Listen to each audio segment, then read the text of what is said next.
धनंजय महाडिक आणि बंटी पाटील यांची मैत्री होती एकेकाळी, जिगरी दोस्त होते. या दोस्तीला ग्रहण लागलं का? काय झालं? कुणाची नजर लागली या मैत्रीला? काय झालं नक्की? नाही, राजकारणामध्ये अनेकदा स्थित्यंतर येतात. 2014ला आम्ही त्यांना लोकसभेला पाठिंबा दिला होता. अपेक्षा एवढीच होती की मला राज्यातल्या अनेक नेतृत्वाने, अगदी पवारसाहेबांच्या पासून सगळ्यांनी सांगितलं होतं की तू कोल्हापुरातनं बाहेर पडून राज्यामध्ये आला पाहिजेस, कोल्हापुरात अडकून राहू नकोस. आणि म्हणून विरोध हा असला नाही पाहिजे फार स्थानिकला. आणि म्हणून एक प्रयोग आम्ही केला. त्यावेळी लोकसभेला मी त्यांना ताकदीनं मदत केली, परंतु विधानसभेला त्यांनी विश्वासघात केला आणि त्यांनी त्यांच्या भावाला माझ्या उलट उभा केला. आणि मग तो जो प्रवास आहे तो प्रवास वेगळा त्या ठिकाणी झाला. आणि लोकांना देखील जाणवलं की हे केलेलं, आम्ही मदत केलेली परतफेड कशी झाली हे कोल्हापूरकरांनी बघितले. मग आता तो एक डिव्हिजन झालेला आहे. राहुल गांधी नाराज झाले, उठून गेले आणि तुम्ही मवियाकडे योग्य भूमिका, म्हणजे तुमचे जे कोणी लोक असतील हायकमांड, इथले राज्यातले नेते, तर त्यांनी योग्य भूमिका मांडली नाही असं त्यांचं म्हणणं होतं. त्याच्यामुळे आपल्याला जागा कमी आल्या, ओबीसींना काही तिकीटं वाटपात योग्य प्रतिनिधित्व देता येत नाही. तर काय नेमकं घडलं बैठकीमध्ये? नाही, मला वाटते हे पेरलेल्या बातम्या आहेत. कारण की राहुल गांधीजी CEC संपेपर्यंत बसले होते.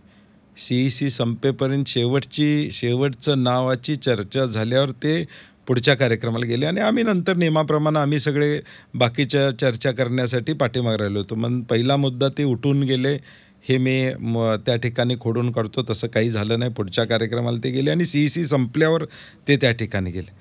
आता 3 पक्षाची युती असल्यामुळं काही जागांवर सोशल इंजिनिअरिंग करण्याच्या दृष्टीनं त्यांच्या काही अपेक्षा होत्या.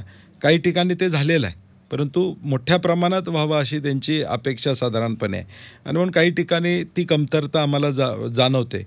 परंतु शेवटी 3 पक्षाच्या अलायन्समध्ये काही अडचणी देखील आम्हाला असतात. कुठल्या सीट सोडायच्या आपण सगळे आता वाचताय, रस्सीखेच चालू आहे, आपणच मगाशी विचारलं.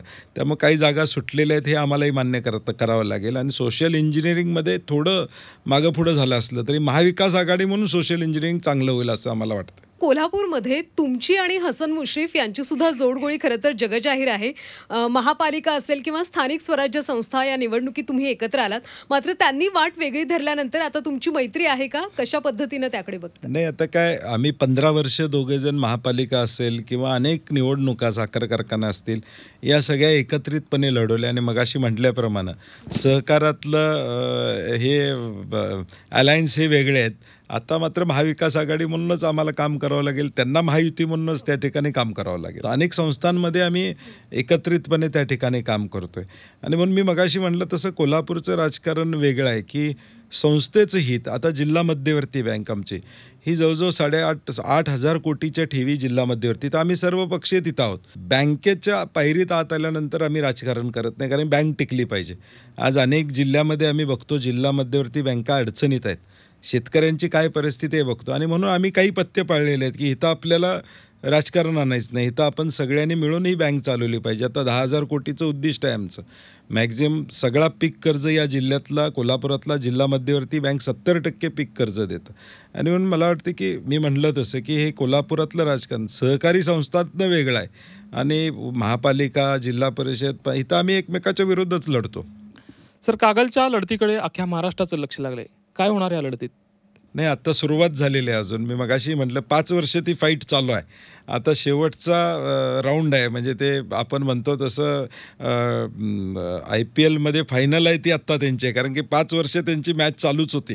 कारण की मागच्या वेळी पराभव झाल्यापासून समरजित गाडगे तिथं प्रयत्नशील राहिलेले आहेत. म्हणजे 19ला पराभव झाल्यापासून त्या दिवसापासून ते कामाला लागलेले आहेत. मुश्रीफ साहेब तिथं ॲक्टिव्हली 25 वर्ष काम करत आहेत. मला वाटतं आता फायनलला लक्षात येईल की काय होणार आहे ते. मागच्या 5 वर्षातलं जर राज्याचं राजकारण आपण बघितलं, 2 पक्ष फुटले, एका पक्षाचे 2 पक्ष झाले, 2 पक्षांचे 4 पक्ष झाले, नेते मोठ्या प्रमाणावर, विरोधी पक्ष नेताच मागच्या पंचवार्षिकला आपला भाजपमध्ये गेला. या सगळ्यामध्ये बंटी पाटलांना ऑफर होती का नाही मोठ्या कुठल्या पदाची? या सगळ्या नाही, तशी काय ऑफर असायचं कारण नाही. कारण की माझे पक्की विचारधारा आहे. मी 1992 साली NSUIमधनं स्टुडंट काउन्सिल चेअरमन होतो शिवाजी विद्यापीठाचं.